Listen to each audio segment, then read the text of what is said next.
Okay, so welcome. Thank you for coming, and thank you to those online as well. This session is going to look at building strong, actionable business relationships. It's what is at the heart of public relations and also the heart of building a successful, healthy, profitable, long-term business. And what I want to show you is a way that you can develop strategies for building relationships that are designed to deliver a commercial benefit to your business, whether you're a startup or small business or a mid-size organization or even a Fortune 50 or Fortune 5 company.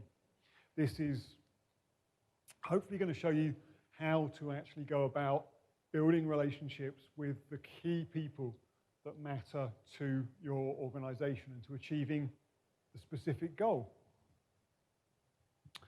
My name is Lyndon Johnson, and I'm the founder of a company called Think Differently, and also the general manager of a company called CommsBar. Think Differently is a company that helps organizations of all sizes to build effective communication strategies.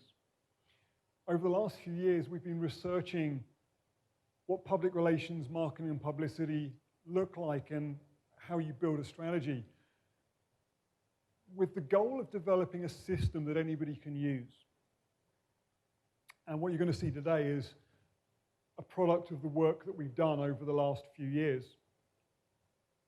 CommsBar is a product of that work. When we started, the goal was to make public relations and marketing work for entrepreneurs.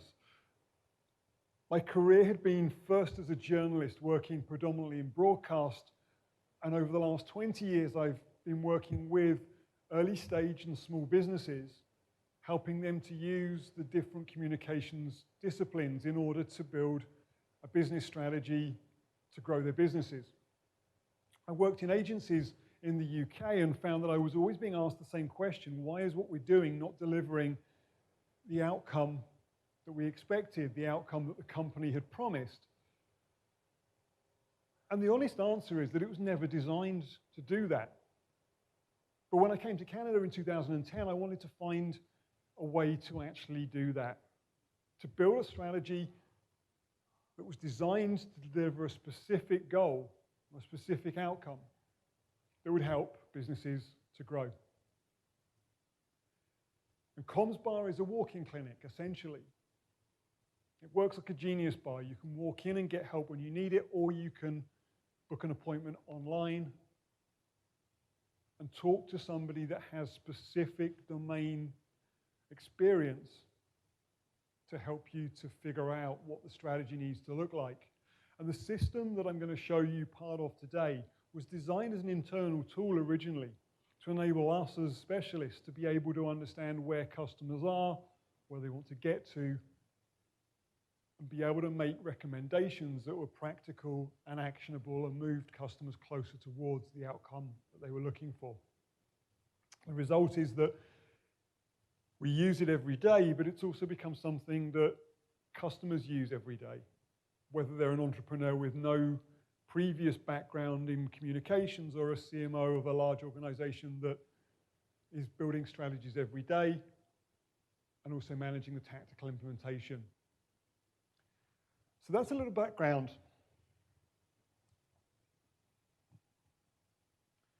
Before we get into the detail,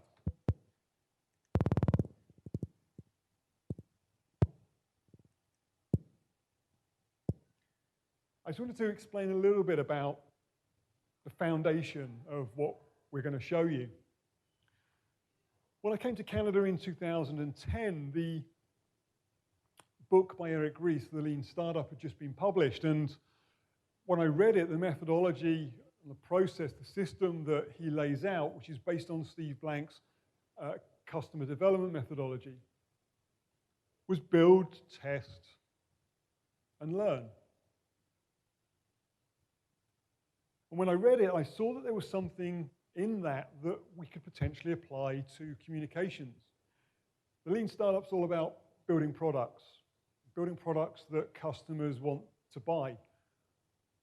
And rather than building something and then taking it to market, which has been the traditional approach, and figuring out then whether or not there's demand for it, the Lean Startup talks about iterating and actually building based on evidence, based on validating assumptions, so that when you have something that customers will pay money for, it happens from the very start, or very early on, and any assumptions that you can't validate, you don't act on. If you can't demonstrate there's demand for it, you don't build it. And that's really what we've tried to do. We've added measure because measurement's a big issue in public relations and marketing. And as part of the system that we've developed, we've designed a measurement system that enables you to measure impact as well as progress. The other thing that we did was look at Alex Osterwalder's business model canvas.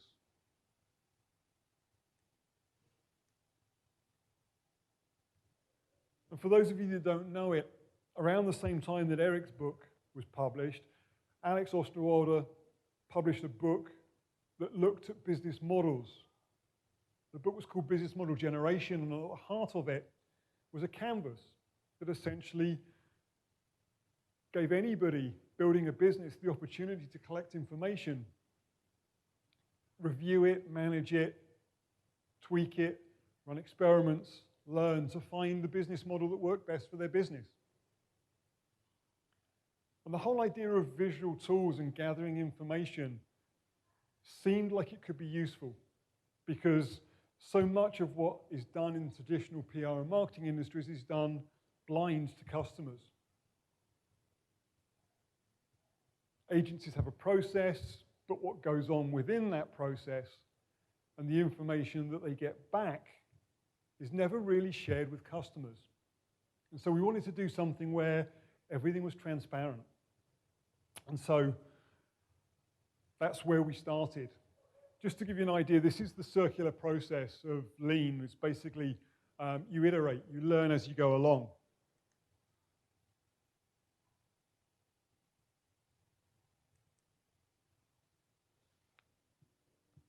The other thing that we explored is the definitions. Most of the definitions you hear for public relations, marketing, publicity focus on tactical. And what we've tried to do is strip all of the tactical implementation away, all of the stuff that an agency would do that has now come to define what public relations is. And if you ask 50 agencies, you're likely to get 50 different definitions based on the combination of tactical implementation that they do.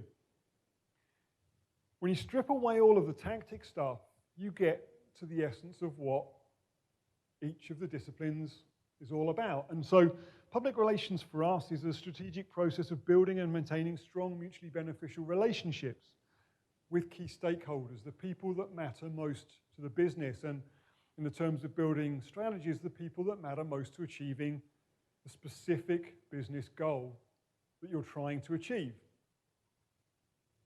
Seems straightforward, right?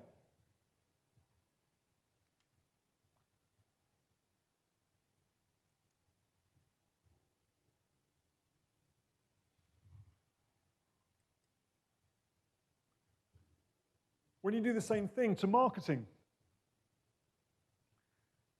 these days there's content marketing, digital marketing, influencer marketing, Facebook, Pinterest, Twitter. Now TikTok, I assume we're going to have TikTok marketing.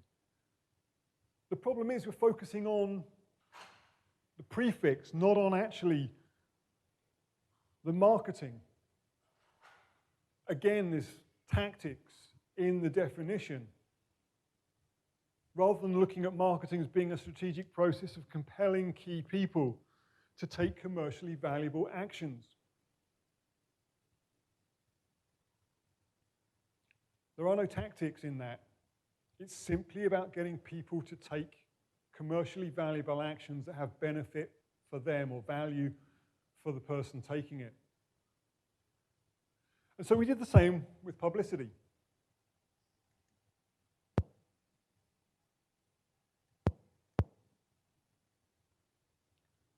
Strip away all the tactical stuff, and publicity is essentially a process of generating commercially valuable awareness with the people that matter to achieving a specific goal, the key stakeholders. So building relationships, getting people to take action, and generating awareness, communicating at scale, essentially. When you strip away all of the tactical stuff, now we start to actually look at what the outcome of each of those things is all about. And when we look at the outcome, it becomes easy, or at least easier, to develop strategies in order to achieve each of those, to build and strengthen and maintain relationships, to compel people to take action that has value to them and also benefits the business, and also awareness by communicating with people at scale.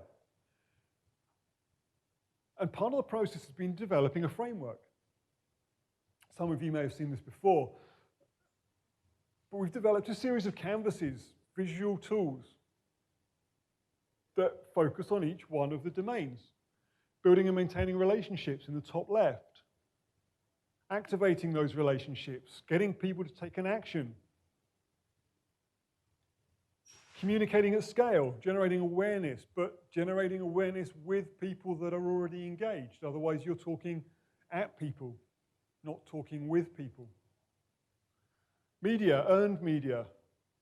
Media always used to be via a third party, but now with models like Peso, you've got paid, shared, and owned to go alongside the earned media. But the problem's been quantifying value. And as long as I've been in the industry, which is more than 20 years, that conversation has still been going on, and nobody still seems to be able to explain how you turn earned media into business benefit.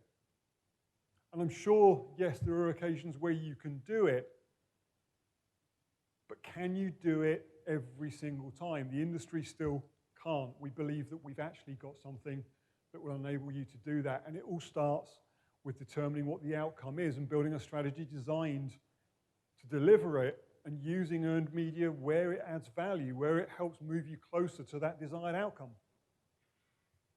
We have a canvas for news announcements, whether you're delivering it via a third-party media outlet or delivering it via a website or an email newsletter.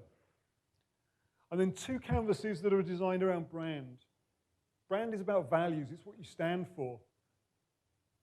It's what customers, prospects, partners, investors, people that stand for the same things are likely to do business with your business, providing you have something of value to them as a product or a service, because you stand for the same thing. And so there are two canvases, one for developing that brand, and the second one is for communicating it.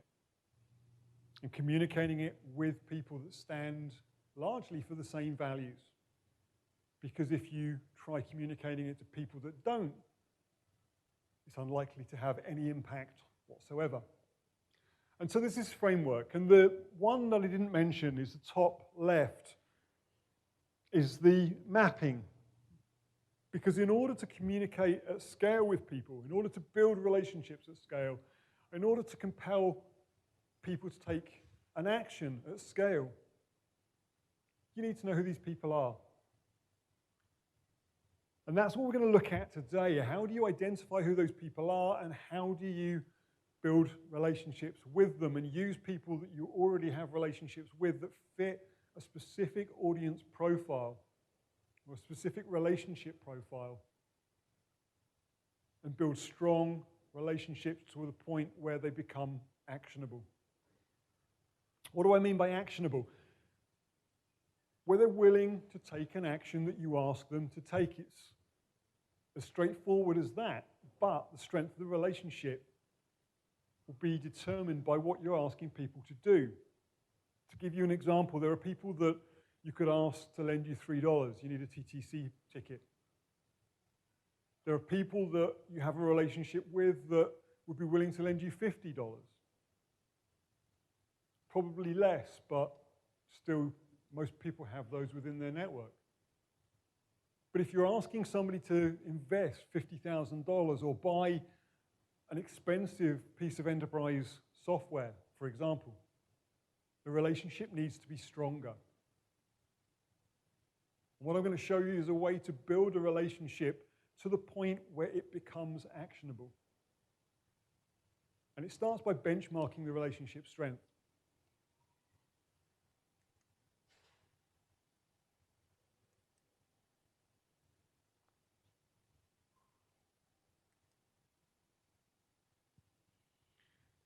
This is the canvas that we've developed. This is the public relations canvas. Like Alex Osterwalder's business model canvas, it's a visual tool for collecting information. And once we've collected the information, we can then start to analyze it. We can start to understand what we know and what we don't know, and we can run experiments. And this is the top half of the canvas. The second half is all about running experiments, and we'll show you that as we go through.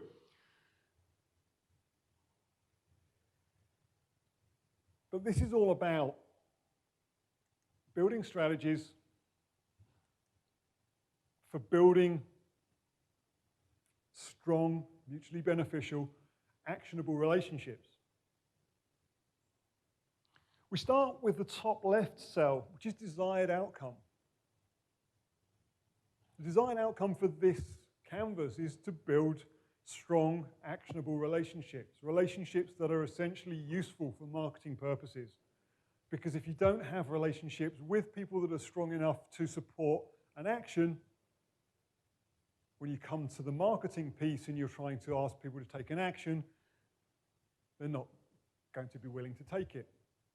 And if you don't know that, you're continually asking people to take an action that they don't want to do, and over time, they start to get less interested, the less chance of actually converting them into an actionable relationship. So the desired outcome here must be achievable within the next 90 days. Again, designed for startups and small businesses, but also relevant for larger organizations because it really focuses down on what's the outcome in the next quarter. And it's got to be realistic, specific, and measurable. You have to be able to tell whether or not you've got there.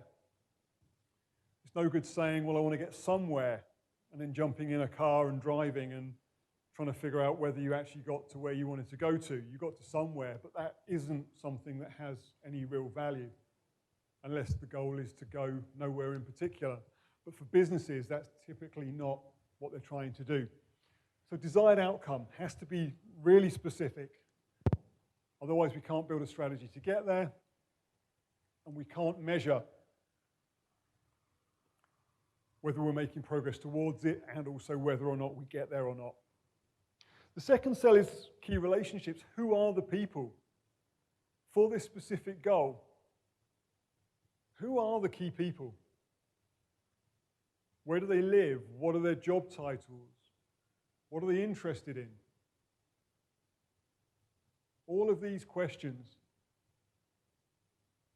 in context of the desired outcome, you want to achieve strong, mutually beneficial relationships with the goal of achieving something that has commercial value. Who are these people?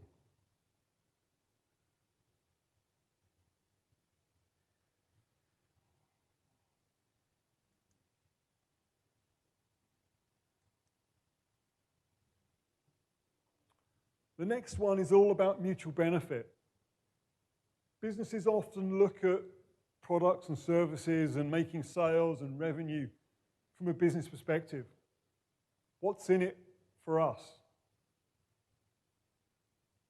It's rare that businesses ever look at what's in it for them.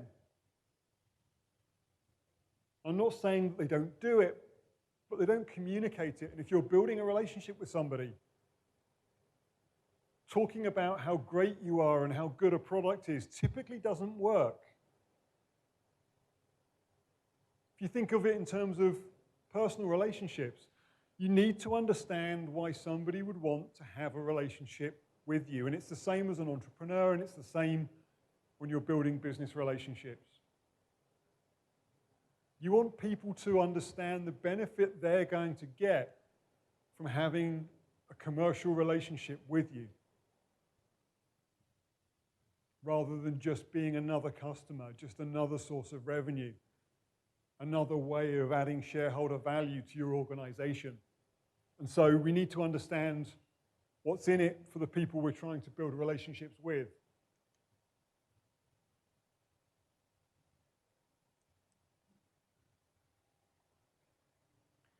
The next cell is all about timing.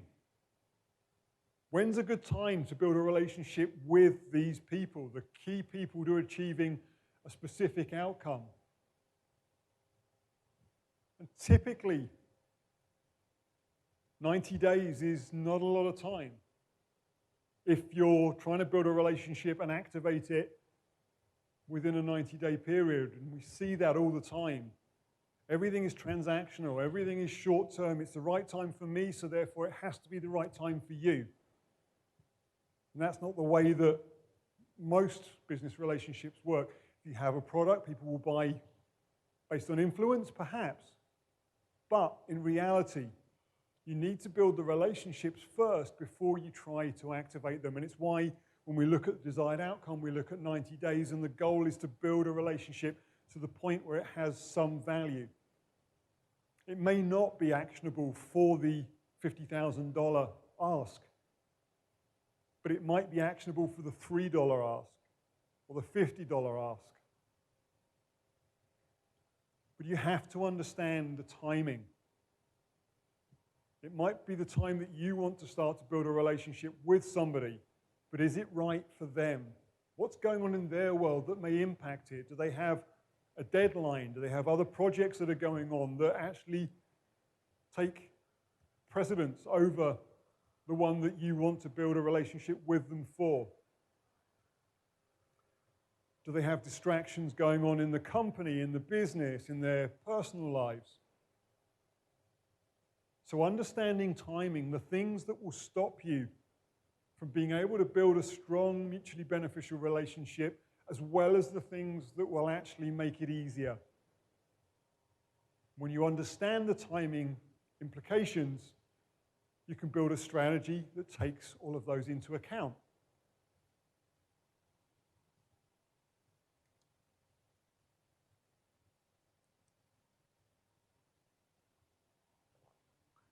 The last assumption is the communications platform, the conversation platform. How do you build a relationship with somebody? Things have gone now to being predominantly online. We live our lives online in the main, both professionally and personally. But is that the best way for building a relationship with the people that matter, the people that are critical to you achieving a business goal? In most cases, it probably isn't. We've spent an awful lot of time watching what goes on online in terms of relationship building, and it's very short-term, very transactional, and it means if your product or service isn't transactional, people aren't going to buy it on impulse, then you might want to look at other ways to build relationships. Again, to put it into the personal world, do you need to go to the movies and take somebody to the movies to see a movie they want to see? Do you need to be in a particular place? Do you need to walk into a bar? Do you need to go to their office and shake a hand in a business context? Do you need to influence somebody else so that the person that you really need to build a relationship with has validation from somebody that they already trust, that they already have a relationship with? And so understanding how you build the relationship, how the conversation starts and evolves, is really important, because without it, it's incredibly difficult to build anything where you can have any degree of certainty that it's going to deliver you the outcome that you want, either short-term in this canvas or longer-term in terms of marketing or building a brand-based relationship about values. So once you have the 4 assumptions, you can build a hypothesis. We had fascinating conversations about the order of the cells and how people fill it in. And when we started, we ran UX and UI experiments about how people approached it. And they were filling in the hypothesis and trying to back engineer the assumptions to fit the hypothesis. But a hypothesis really is a collection of the assumptions that you make, the things that you think you know are true, but actually don't have evidence or may not have evidence to support. If you do it the other way around, it's essentially filling in the assumptions and you get confirmation bias. And so filling in the hypothesis after you've detailed out all the assumptions enables you to have something that you can test, and test based on what you think you know rather than trying to fit the information to a hypothesis.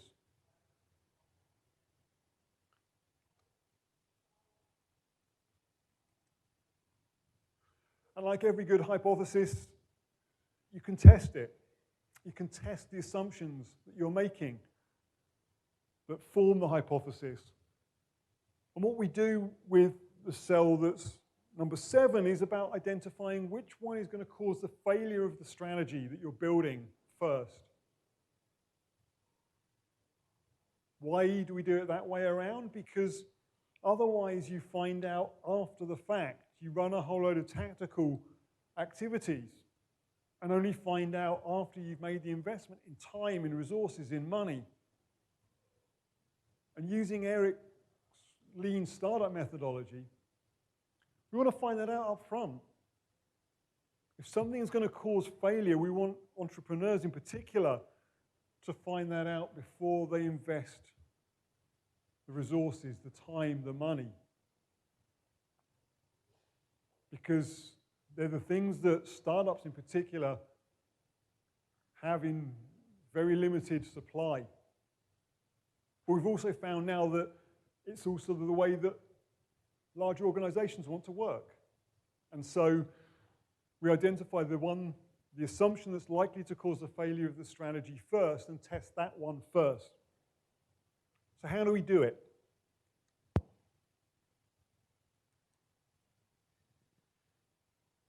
I said there were 2 parts to the canvas. Top half we've just shown you. The second half, the bottom half, is essentially a set of experiments. We've designed a system that enables you to identify which experiment fits with which cell, which one of the experiment cards fits correspondingly with the assumption on the top half of the canvas. And the only reason we've done this is so that everybody knows which one we're testing. You can look at it and know instinctively that position 3 on the experiment bar fits with cell number 4.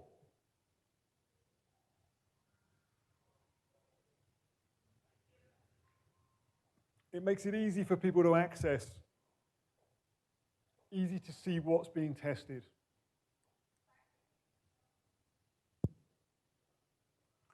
One of the questions that we get asked a lot is, well, what does a typical experiment look like? And so we've developed these. They're experiment cards, but experiment process cards that explain what a typical experiment for each of the assumptions about building and maintaining a strong, actionable relationship look like. Key relationship experiment, testing whether the people that you think are the people that you need to build relationships are actually the people that you do need to build the relationships with, or are there other people? And in enterprise, this is a big issue because people tend to think about there being one decision maker. In reality, there are multiple. And you need relationships potentially with all of them, directly or indirectly, at different strengths based on what it is you're asking them to do. Are you asking them to be the decision maker, or are you asking them to be the person that rubber stamps it? Are you asking them to be somebody that makes a referral to a board that they purchase your product or service? Or are you asking somebody to cut the check to pay for it?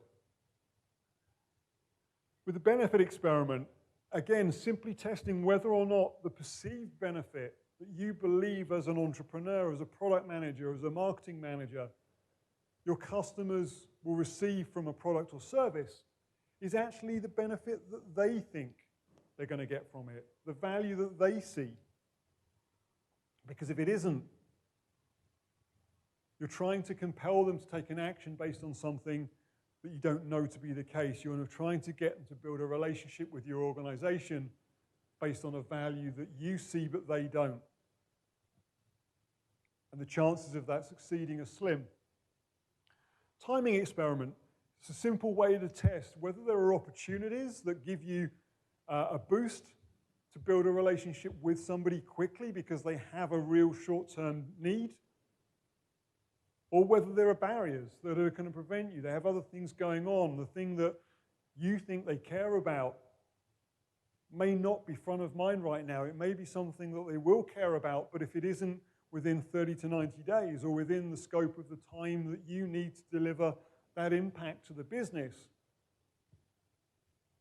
it's probably not a good time to build a relationship with them. And then the conversation mechanism. We're going more online now, but there are more and more reports saying that people don't like it. People want to talk to people. Building a relationship with a website or building a relationship with a bot isn't really building a relationship with the organization. People want to build strong, mutually beneficial relationships with organizations based on relationships with people. And it's actually much quicker to build relationships with people, between people, than it is between people and social media accounts, or bots, or websites, or proxies. And so you can test that.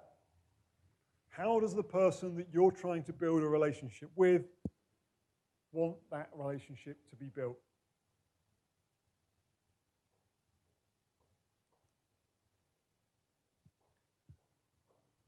And so each one of the positions on the experiment board or experiment set looks like this. And this essentially gives us the ability to control the experiment. It's very simple, and it just sets out what are we testing, what is the question, what is the assumption that we're trying to validate. It provides a summary of how the experiment's going to be run. It looks at the measure of success. Is it a majority, or do we actually want to validate a position or validate that actually one of the assumptions is correct? And also gives us the ability to record the outcome. Did we validate the assumption? Was the experiment successful or not? Did we disprove the assumption and we need to go back to the drawing board?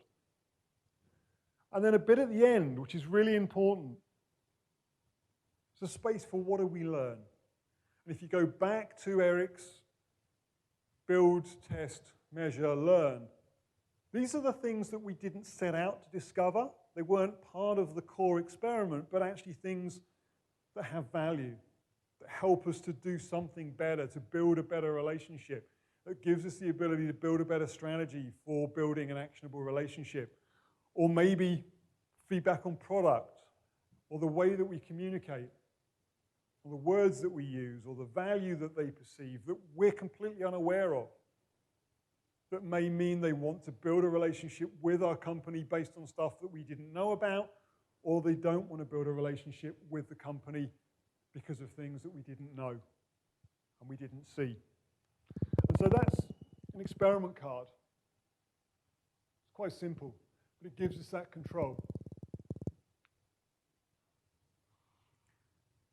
And ultimately, as we go through, we can validate each of the assumptions based on risk. Once we've validated one, what's the next riskiest assumption? Which one's going to cause it to fail now? Now we have one validated assumption, two validated assumptions, three. When we have four validated assumptions, then we have the kernel of the strategy. The strategy will be executed in context with our business, context with the business of the person we're building a relationship with, but we have the kernel that's validated. We know we're working with stuff that we can prove to be true. And that's really all strategy is. It's a series of validated assumptions that take into account the risks of failure and try to remove those risks as much as we can. Because when we're building relationships with people, it's the things we don't know and the things that we assume that are the barriers that stop us from building strong, mutually beneficial, actionable relationships that are strong enough to support whatever it is we're going to be asking somebody to do, the action we're asking them to take. And the system that I've just shown you reduces the risk because you're removing the riskiest assumption at every turn. And you're validating each one of the assumptions that you're making in order to build a strategy that will deliver you with the outcome that you want, which is a strong, mutually beneficial relationship that supports what you're going to ask people to do in order to grow your business. So that's the main content. This is just a picture of me, and this is Comms Bar, and it's in the space that we're in today, in Spotlight space, in Staples, in the store of 375 University Avenue in Toronto. This is a presentation area. This, to the left, if you can see it online, is also a shared workspace in the middle of a retail store in the heart of downtown Toronto. And it's where Comms Bar is based. I explained briefly at the start, Comms Bar is a walk-in clinic for public relations and marketing advice.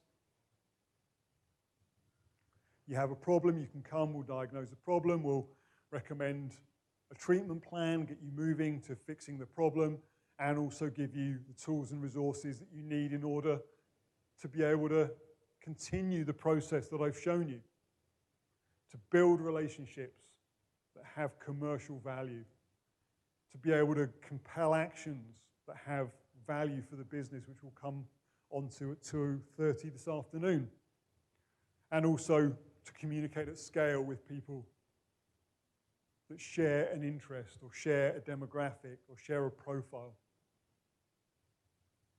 So that's everything. If you have questions, then I'll be happy to answer them.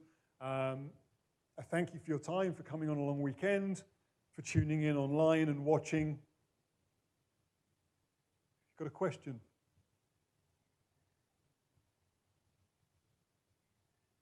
So the question is, how do you benchmark a relationship? And in reality, or how do you benchmark a relationship strength? In reality, the problem there is that it's always going to be a guess to start with. You're always going to be making assumptions. The canvas that is the relationship mapping gives you the ability to benchmark each relationship. And we give it two numbers, one which is what it is now and one is what it needs to be in order for it to be actionable, and measuring progress and measuring whether what you're doing to build and strengthen that relationship is ultimately defined on whether you get closer to the second number than you start. And in many cases, you can see that it fluctuates and it goes up and down depending on what you do. But ultimately, it's a guess to start with. You're making an assumption. The only way you can test it, or the only way you can validate it, is to test it. You might think that it's a 3 out of 10. We use a scale of 0 to 10. 0 is somebody that you have no relationship with. 10 is a relationship that is basically they're waiting for you to ask them to do something, ready and willing to take it for you. And you can measure on the scale between 0 and 10 based on what they're willing to do and the actions they are prepared to take and the actions that you ask them to take. If you ask them to take small actions first, you can validate that there is some relationship strength there. And as you go along, the value of that ask, both in terms of money and also in terms of emotional investment, goes up. And the stronger the relationship, the greater the relationship strength. Clearly, they have to have the capability to take it. Otherwise, they're the wrong people. But we can experiment with that. If we're talking to the wrong people, none of this is going to work. you need to go back to the very beginning and say, who are the people that we need to be building relationships with to achieve this commercial outcome? Any more questions? Okay, so the question is, how long does it take to build a relationship? How long does it take to run an experiment? Building a relationship, it will depend. It depends on where you are and where you want to get to, how strong the relationship needs to be, and also how fast you can move, but also how fast the other person wants to move. It's the same with personal relationships. It's a negotiation. The earlier that you start the process, if you're needing the relationships to be built to achieve a commercial goal in a certain amount of time, the earlier you build it, the better, clearly. In terms of running experiments, though, they can be run really quickly. I mean, because they're designed to be one question, you're basically testing one assumption. You can do it very quickly, and we've got a customer right now that's running experiments every single day and running batch experiments every day, every week, every month, using sales representatives because they're interfacing with customers, prospects, stakeholders, investors, and so they're running experiments all the time. And the process of having the cards is that they're just going through them and may not ask them formally as an experiment, but they're actually asking the question and they're recording the answer so that the communications team, the strategy development team, can then look at what is going on and all the conversations that are being had and the information that's being gathered, and they're then determining what impact it has on building a strategy for building strong relationships at scale, which is ultimately what you need to be doing. So hopefully that answers that question. Thank you. Okay, any more questions? We're running at 40 minutes.